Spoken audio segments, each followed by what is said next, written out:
Assalamualaikum warahmatullahi wabarakatuh. Hi students, hi friends. How are you doing? Alhamdulillah, I hope that you are in good condition and still happy and healthy at home. Back again with me, Miss Endang. I want to give you the new materials about what? Check it out.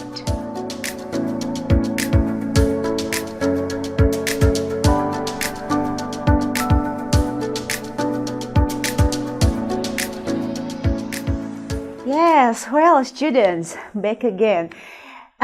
Today I will go to give you materials about model auxiliary. Yeah, model aux. Do you know what is a model auxiliary in English? Yes, the model auxiliary in English are can, could, had better, may, might, must, might do, shall, should, will, and would. Yeah, that's about model auxiliaries or model aux.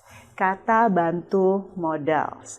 Dalam bahasa Inggris ini juga ada yang disebut dengan kata bantu yang banyak banget, nggak hanya to be ya, tapi ada lagi yang disebut dengan models. Seperti tadi yang sudah saya sebutkan, ada can dan teman-temannya ya. Jadi ada could, ada had better. Nah, ini bagaimana caranya? Kita akan belajar, kita akan breakdown satu persatu apa sih fungsi dari model auxiliary. Yes, for the first term is should. Nah, di sini langsung aja ya, kita akan coba berikan penjelasan nih untuk should, ought to, and had better. Nah, ini should itu artinya sama dengan seharusnya. Jadi yang bersifat untuk mengekspresikan advisability, yaitu berupa keharusan. Jadi should, ought to, had better itu adalah ekspresi atau models yang bisa dikatakan artinya itu adalah harus, seharusnya. Nah, bagaimana caranya dalam bentuk kalimat? Check it out. You should wear it.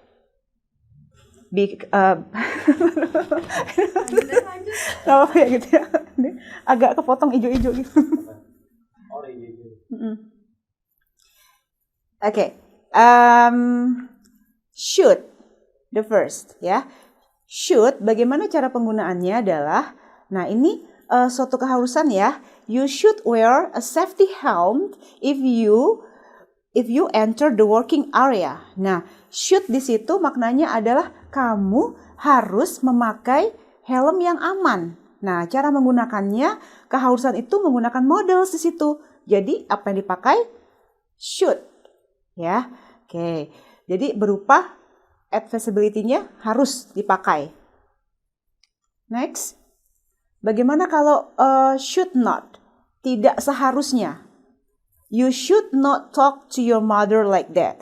Kamu tidak seharusnya bicara seperti itu. Nah, ini juga semacam kayak keharusan tapi yang tidak boleh dilakukan ya. Jadi tidak seharusnya. Cara mengungkapkannya adalah should not atau yang disingkat shouldn't.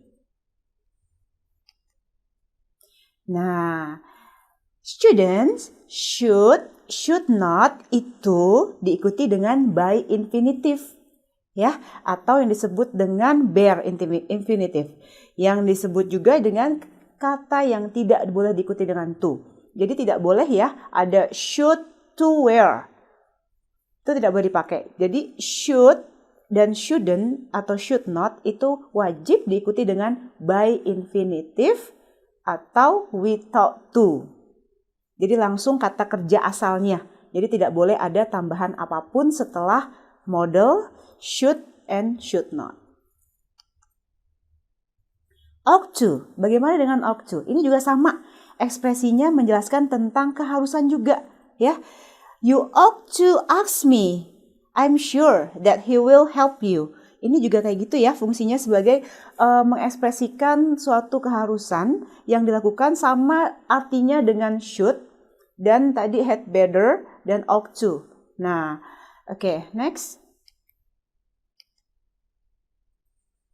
Bagaimana dengan ought not to? Nah, kalau bilang tadi bisa should itu bisa dengan should not atau disingkat shouldn't. Kalau ought to, jika menidakkan atau menidakharuskan, itu dengan cara she ought not to. Jadi bukannya she ought to not, tapi not-nya dulu ya setelah ought ya.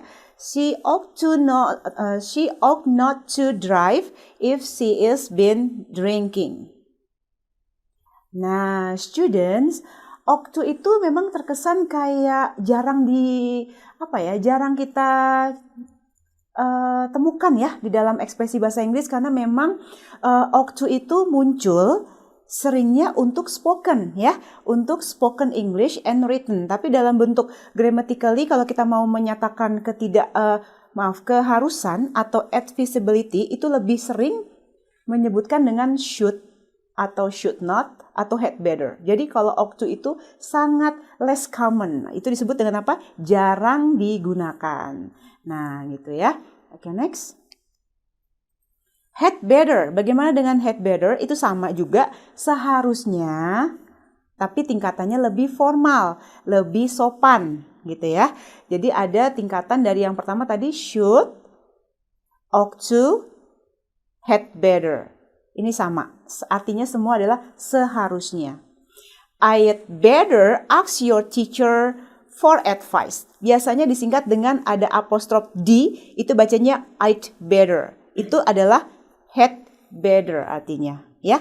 Jadi sama secara harafiah, secara kamus bahasa Indonesia itu dibaca sama-sama seharusnya dengan penggunaan yang berbeda-beda tadi ya. Oke, next. Oke, models yang lainnya, ini yang kedua, ada will, shall, would. Nah, ini juga masuk kategori models aux. Tapi fungsinya bukan untuk advisability lagi atau keharusan, tapi mengekspresikan tentang masa depan atau future tense. Bagaimana caranya? How about the patterns? Oke, let's go. Will.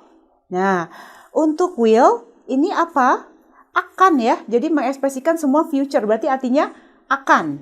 Nah, I will tell to them misalnya. Nah, ini will diikuti dengan by infinitive juga atau we thought to. Jadi nggak boleh ada I will to. Itu salah ya. Jadi harus I will tell, I will help, gitu ya. Dilihat ke contohnya.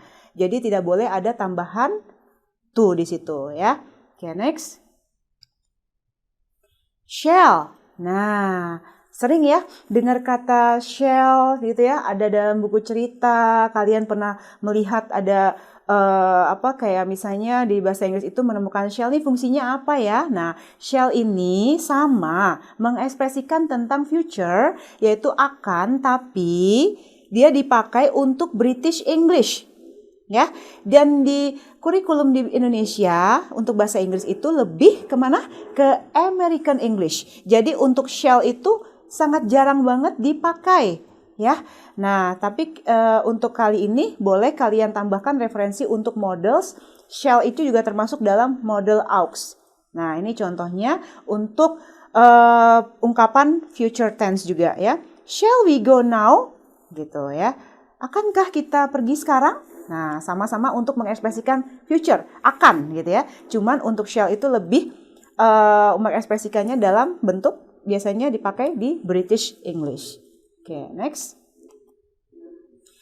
Nah, ini ada notification buat kalian ya, yang biasanya untuk apa?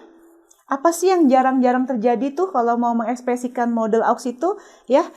Contohnya kalau misalnya di American English itu jarang sekali mengekspresikan akan tuh dengan shall.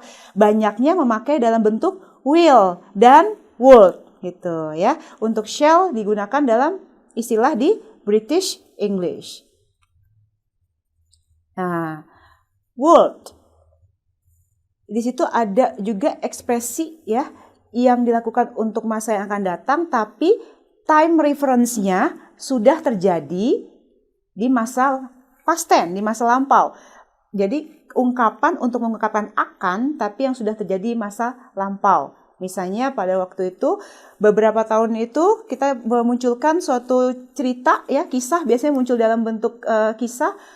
Saya akan, nah itu munculnya bukan will lagi ya, karena udah dalam bentuk time reference-nya itu past tense ya, atau waktu yang lampau. I would give, nah itu would itu dipakai untuk mengekspresikan di masa yang past, future. Oke, students, masih semangat ya? Nah ini ada may, can ya. Lagi kita coba breakdown lagi, tadi banyak banget ya contoh-contoh modelsnya, nanti kalian bisa pelajari lagi step by stepnya. Nah sekarang bagaimana dengan may and can? Nah ini adalah untuk mengekspresikan atau me-over ya, to make offering, untuk menawarkan ya, meminta dan meminta izin gitu. Misalnya kayak contohnya adalah may I get your glass of water? Nah, bolehkah saya? Nah, itu ungkapan may dipakai di situ. Dan dilihat contoh kalimatnya, may I get. Ya, oke, next. Can I give you a hand? Nah, muncul juga ada may, ada can. Ini juga ungkapan untuk meminta tolong, ya, meminta tolong atau menawarkan pertolongan, ya. Nah, oke. Can, may, sama ya. Model aux itu selalu diikuti dengan by infinitive atau without to. So, the example, I will repeat again. May I get you a glass of water? Can I give you a hand? Ya, dilihat get dan give itu adalah by infinitive. Dia tidak ada penambahan to. Jadi nggak boleh ada may I to get, can I to give gitu ya. It's wrong. Well, students, that's about model auxiliary, our model aux, yeah. So many model aux that we have already learned today, yeah. And then I hope that you are still happy with this, our new material. See you for the next session. Wassalamualaikum warahmatullahi wabarakatuh. Bye-bye.